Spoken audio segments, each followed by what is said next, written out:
ไปไม่บอก ตัดไฟก่อน ระวังดับเครื่องปั่นก่อนเลยระวังนะ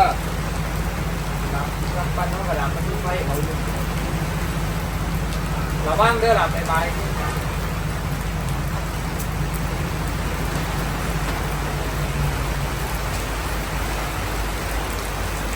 ฝนตกพี่น้องบอดเป็นห่วงลูก เรียกเด็กออกมาพี่พูด ๆบอดสั่งด่วนเลยให้เรียกอีก พี่อาจารย์เอาร่มให้หัวหน้าอีกอันหนึ่งหน่อยค่ะเม็ดกระเป๋าหนัวนี่อยู่ในนี้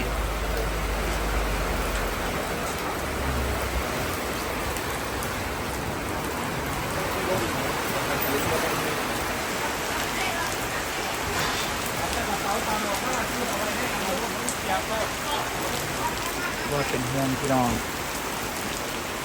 ออกมาจากใต้เวทีก่อนเผื่อมันลมแรงลูก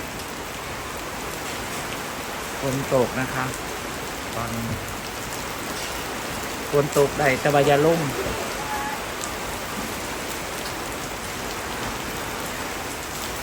เก็บของดีแล้วป่ะลูก